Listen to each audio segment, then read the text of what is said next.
Institute of excellence सेन्टरद्वारा सञ्चालित यस नियमित श्रृङ्खलामा पुनः मेरो नमस्कार। म सन्तोष ढकाल। आज यहाँहरूमाझ शाखा अधिकृतको प्रथम पत्रमा नेपालको प्राचीनकाल, मध्यकाल, राजनीतिक, आर्थिक तथा सामाजिक, सांस्कृतिक अवस्था र आधुनिक नेपालको इतिहास विषयवस्तुमा हामी छलफल गर्दछौँ। बिल्कुल यो वस्तुगत विषयवस्तु हो। यहाँहरूसँग वस्तुगत अब्जेक्टिभ विषयवस्तुमा आज म चर्चा गर्दैछु।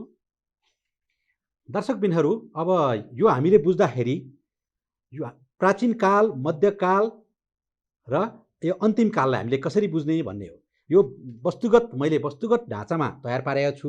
यो वस्तुगत ढाँचामा तपाईँहरूलाई म सिलसिलेवार रूपमा दिन्छु, तर यसको राजनीतिक, आर्थिक, सामाजिक अवस्था र आधुनिक नेपालको इतिहास कहिलेदेखि सुरु हुन्छ र परम्परागत इतिहास कहिलेदेखि सुरु हुन्छ, यसलाई हामीले कति खण्डमा विभाजन गरेर हेर्न सकिन्छ, त्यो कुरामा यहाँहरूले ख्याल गर्नुपर्ने हुन्छ। अब हाम्रो सुरुमा प्राचीन कालमा म गएँ, विषयवस्तुमा प्रवेश गरेँ। प्राचीन काल भनेर हामीले केलाई जनाउँछ भन्दाखेरि गोपाल वंश, किराँत कालभन्दा पहिलेको अवस्थालाई, पहिलेको समयावधिलाई हामीले प्राचीन कालको रूपमा लिन्छौँ। भनेपछि किराँत कालभन्दा पछिकोलाई हामीले मध्यकालको रूपमा लिन्छौँ र आधुनिक काल त हामीलाई थाहा छँदैछ। अब प्राचीन कालकै चर्चा गरौँ। प्राचीन कालमा हाम्रो गोपाल वंश राजा थिए। किराँत कालभन्दा पहिलेको समयावधिलाई हामीले प्राचीन काल लिन्छौँ। ऐतिहासिक हिसाबले नेपाल उपत्यकाको उत्पत्तिदेखि विक्रम सम्वत 936 सम्मको समयलाई कुन काल मानिन्छ भन्दा प्राचीन काल। नेपालमा सबैभन्दा पहिला कुन वंशले शासन गरे त? गोपाल वंशले शासन गरे हो। गुप्त वंशका थिए गोपाल वंशी राजाहरूले नेपालमा शासन गरेका हुन्। महिषपालहरूको पेशा भैँसी पालन थियो भने गोपालहरूको पेशा के थियो? गाई पालन थियो। डेनियल राइटको वंशावली अनुसार गोपाल वंशमा कति राजाले कति वर्ष शासन गरे?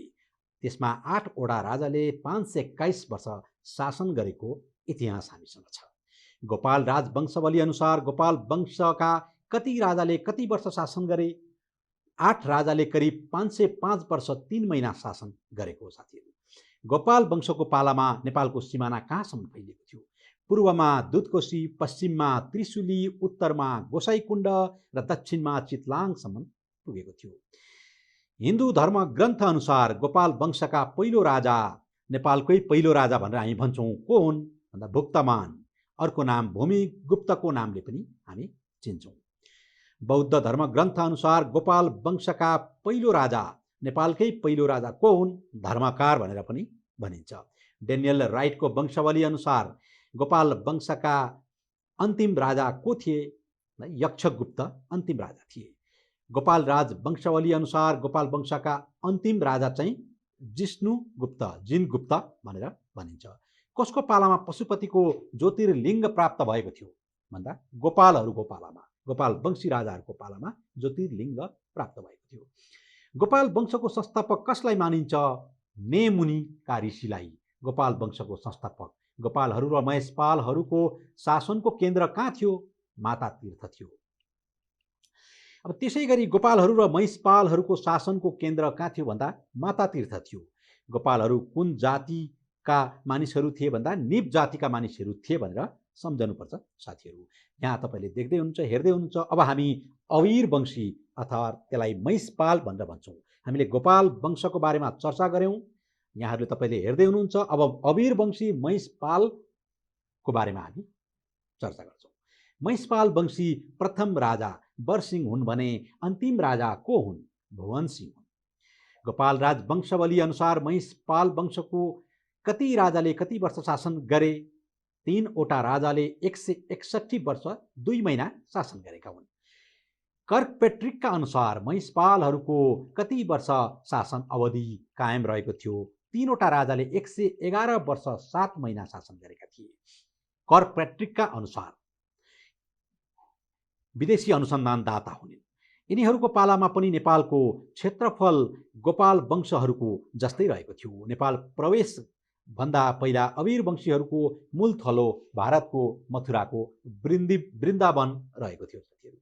अब हामी किराँत काल, यो अलिकति बढी महत्त्वपूर्ण काल भनेको हाम्रो किराँत कालमा धेरै सामाजिक सुधारका कार्यहरू भएका थिए। हामीले भुक्तमानदेखि लिएर अवीर वंशीका पालामा पनि कुरा गऱ्यौँ र अब किराँत वंशको कुरा गर्छौँ। त्यसमा केही बढी महत्त्वपूर्ण सुधारका काम, सामाजिक सुधार, कानुनी सुधार लगायतका केही सुधारहरू भएका छन्। यसलाई पनि म यहाँ भन्छु। किरात वंशका पहिलो राजा यलम्बर, अर्को नाम यिनलाई यलुङ भनेर पनि भन्छन् भने अन्तिम राजा को हुन् त? गस्ती हुन् किरात वंशको। यलम्बरको नामबाट राखिएको पाटनको पुरानो नाम के हो? यल। किरातहरू कुन वंशका थिए? हाङ वंशका थिए। किरातहरूको शासनको केन्द्र कहाँ रहेको थियो? पहिले गोकर्ण थियो, पछि त्यो गोकर्णबाट शङ्खमूल सारिएको थियो। 4 युग मध्ये कुन युगको अन्त्यतिर किरात वंश सुरु भएको मानिन्छ? द्वापार युगको अन्त्यतिर किरात वंश सुरु भएको मानिन्छ। 4 युग मध्ये द्वापार युग। गोपाल राजवंशावलीमा कतिवटा किराँती राजाहरूको विवरण पाइन्छ भन्दा 32 वटा किराँती राजाहरूको विवरण चाहिँ गोपाल राजवंशावलीमा पाइन्छ। भाषा वंशावलीमा किरात वंशका 28 राजाहरूको विवरण मात्रै पाइन्छ। राइट वंशावलीमा 29 राजाहरूले 1118 वर्ष र कर्कपेट्रिकका अनुसार चाहिँ 27 राजाहरूले 1630 वर्ष 1 महिना शासन गरेको विवरण हामीले ऐतिहासिक दस्तावेजबाट पाउन सक्छौँ। तथापि किरात वंशमा 29 पुस्ताका 32 राजाहरूले झन्डै 1500 वर्ष जति शासन चलाएको अनुमान गरिन्छ। किराती राजाहरू मूलतः कुन धर्मावलम्बीमा आस्था राख्दथे? शैव धर्ममा। पशुपतिमा रहेको विरूपाक्षको मूर्ति कुन कालको कलाकृति मानिन्छ? किराँतकालीन कलाकृति हो अवश्य। कुन किराँती राजाको पालामा गौतम बुद्ध नेपाल आएका थिए? 7औं किराँती राजा जिते दास्तीको पालामा गौतम बुद्ध नेपाल आएको मानिन्छ।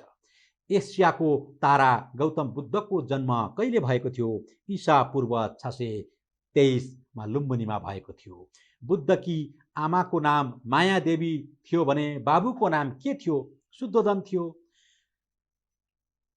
बुद्धको मामा घर अथवा माओली घर गौतम बुद्धको कहाँ रहेको थियो? देवदहमा रहेको थियो। 29 वर्षमा घर छोडेर हिँडेका बुद्धले कति वर्षको उमेरमा ज्ञान प्राप्त गरेका हुन् भन्दा 35 वर्षको उमेरमा भारतको गयामा गएर उनले इन्लाइटमेन्ट ज्ञान प्राप्त गरेका हुन्। गौतम बुद्धले दिएको पहिलो प्रवचनलाई हामी सारनाथको नामले चिन्दछौँ। बुद्धको सारथीको नाम चन्दक र छन्दक थियो भने घोडाको नाम के थियो? कन्थक थियो। घोडाको नाम कन्थक, सारथीको नाम चन्दक र छन्दक घोडाको नाम थियो।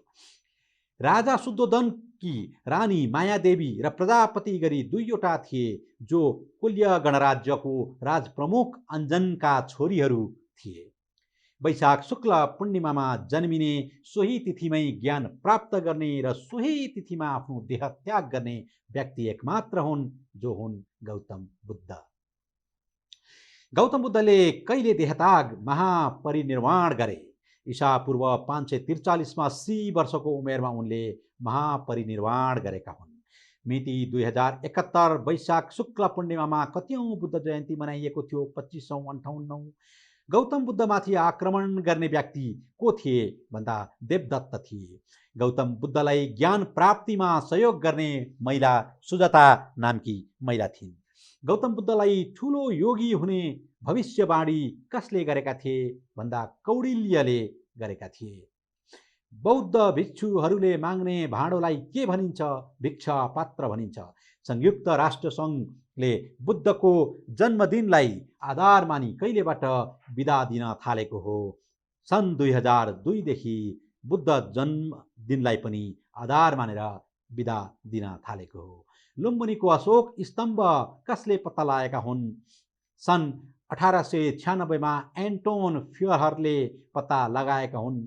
अशोकले कहिले अशोक स्तम्भ खडा गरेका हुन्? ईसा पूर्व 249 नेपालमा फेला परेको सबैभन्दा पुरानो अभिलेख हामीले अशोक स्तम्भलाई लिन सक्छौँ। अशोकले आफ्नी छोरी चारुमतीको विवाह कोसँग गराइदिएका थिए? नेपालको देवपालसँग गराइदिएका थिए। देवपाल र चारुमती मिलेर बसेको सहरलाई हामी देवपाटन भनेर चिन्छौँ। लुम्बिनीको अशोक स्तम्भमा कुन लिपि र भाषाको प्रयोग गरिएको छ भन्दा ब्रह्मी लिपि। प्रकृत भाषा 6.5 मिटर अग्लो छ त्यो अशोक स्तम्भ। त्यसलाई फिटमा लानुपर्दा हामीले 21.4 फिट अग्लो अशोक स्तम्भ भनेर भन्छौँ। महाभारतको युद्धमा पाण्डवको पक्षबाट युद्ध लडेका किराँती को हुन् त? 6औं किराँती राजा हुन् हुमती। कुन किराँती राजाको पालामा किराँत रूपी महादेव र अर्जुन बीच युद्ध भएको मानिन्छ? हुमतीकै पालामा 6औं किराँती राजा। महाभारतको युद्ध कुरुक्षेत्रमा कति दिन चलेको थियो भन्दा सबैलाई थाहा छ, 18 दिनसम्म महाभारतको युद्ध चलेको थियो। वेदव्यासले गणेशलाई महाभारत वैशाख शुक्ल तृतीय अक्षय तृतीयको दिन लेख्न लगाएका थिए। किराँतहरूले के को आधारमा शासन व्यवस्था सञ्चालन गरेका थिए? उनीहरूको धार्मिक ग्रन्थ मुन्धोमको आधारमा उनीहरूले शासन व्यवस्था शासकीय प्रबन्ध गरेका थिए। किराँत समुदायमा मृतकहरूको सम्झना एवं सहकालको अपेक्षा गर्दै गरिने पूजा के हो भन्दा भूमे पूजा हो। किराँतहरूको आराध्य देव को हुन्? महादेवलाई उनीहरूले आराध्य देव मान्दछन्। किराँतहरूमा कस्तो शासन व्यवस्था थियो? राजतन्त्रात्मक शासन व्यवस्था थियो। किराँतकालीन आर्थिक व्यवस्थाको प्रमुख आधार भनेकै परम्परागत कृषि, पशुपालन, खेती, व्यापार र कला कौशलका वस्तुहरू उत्पादन गर्ने र सानातिना उद्योग सञ्चालन गरेर निर्यात आयात गर्ने रहेको थियो। किराँत कालमा नेपालबाट भारतको पाटलिपुत्र पटनामा निर्यात हुने राडी र कम्बलको नाम भ्रंशी र अप्सारक थियो। नेवारहरूको आदि पुर्खाको रूपमा किराँत र लिच्छवीहरूलाई लिने गरिन्छ। अब हाम्रो यो लिच्छवी कालमा जाउँ। किराँत कालको हामीले विषयवस्तु किराँत कालमा मोटामोटी जान्नुपर्ने कुराहरू हामीले सकेका छौँ। अब लिच्छवी कालमा हाम्रो के कस्ता सुधारका कामहरू भयो? यहाँ पनि थुप्रै किसिमका सामाजिक सुधारका कामहरू भए। लिच्छवी काललाई पनि हामीले स्वर्ण कालको रूपमा लिएका छौँ। त्यसैले लिच्छवी काल पनि केही महत्त्वपूर्ण छ भाइ बहिनीहरूको लागि। भाषा वंशावली अनुसार लिच्छवी कालमा अंशु धर्मको उदय भएपछि स्वर्णयुग प्रारम्भ भएको मानिन्छ भने धेरैजसो इतिहासकारले कला, शिक्षा, वैभव र राजनीतिक अध्ययन गरी समिष्ट रूपमा लिच्छवी कालको समयलाई स्वर्णयुगको समयको रूपमा उल्लेख गरेको भेटिन्छ। लिच्छवीहरू सूर्यवंशी थिए भने सूर्यवंशीहरू कसका वंशज थिए भन्दा राजा दशरथका वंश थिए। भारतको वैशालीबाट नेपाल प्रवेश गरेका लिच्छवीहरू कुन हैसियतमा आएका थिए? शरणार्थीका हैसियतमा आएका थिए। लिच्छवीहरू कहिले नेपाल आएका थिए? राजा अजातशत्रुबाट पराजित भई ईसाको प्रथम शताब्दीतिर लिच्छवीहरू नेपाल आएको मानिन्छ। लिच्छवी कालको राजभाषा संस्कृत थियो। लिच्छवी कालका प्रथम राजा जयदेव प्रथम हुन् भने अन्तिम राजा विजय कामदेव हुन्। नेपालको इतिहासमा प्रथम प्रामाणिक राजा मानदेवको जन्म, मानदेवलाई पनि लिच्छवीकालीन राजाको रूपमा चिन्छौँ। मानदेवको जन्म कहिले भएको थियो? विक्रम सम्वत 501 मा।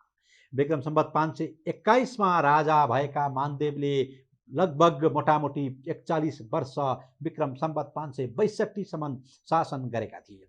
मानगृह र चाँगु नारायणको निर्माण कसले गरेका थिए? राजा मानदेवले। मानदेवको बाबुको नाम धर्मदेव थियो भने आमाको नाम के थियो? राज्यवती आमाको नाम थियो। मानदेवको श्रीमतीको नाम भोगिनी, गुणवती र क्षमासुन्दरी तीनवटी रानीहरू थिए। लिच्छवी कालको पहिलो प्रामाणिक अभिलेख कुन हो? राजा मानदेवको सन् 464 को चाँगुको अभिलेख थियो। कहिलेदेखि नेपालको प्रामाणिक इतिहास प्रारम्भ भएको मानिन्छ? विक्रान्तको पालामा 6औं शताब्दीमा मुद्रा निष्कासन गर्ने प्रथम राजा मानदेवले निकालेको मुद्रालाई हामी मानाङ्क भनेर चिन्छौँ र मानदेवको मुद्रामा लेखिएको थियो एकापट्टि मानङ्क र अर्कोपट्टि उनकै रानीको नाम भोगिनी भनेर लेखिएको थियो। नाग र वासुकीको पूजा गर्ने प्रचलन कसले चलाएका थिए? मानदेवले नै चलाएका थिए। अंशुभरमा कुन वंशका थिए? ठकुरी वंशका राजा अंशुभरमा थिए। अंशुभरमा कति समय शासन कालमा रहे? विक्रम सम्वत मानदेव पश्चात 662 देखि 678 सम्म 16 वर्ष अंशुभर्माले नेपालमा शासन गरेका हुन्। अंशुभर्माले चलाएको सम्वत कुन थियो? गुप्त सम्वत नै हो। अंशुभरमा शिवदेव प्रथमका को थिए, भान्जा र सहयोगी थिए। महाराज धिराज पदवी धारण गर्ने राजाको रूपमा कसलाई चिनिन्छ? अंशुभर्मालाई। बालकको सालनाल काट्ने चलन र युवराज धिराज घोषित गर्ने चलन कुन राजाको पालादेखि चलेको थियो? यो पनि अंशुभर्मा थियो। भृकुटी चिज्यूको विवाह कोसँग भएको थियो? तिब्बतको राजा सङसङ गोम्पोसँग भएको थियो। भृकुटीको बाल्यकालको नाम के थियो?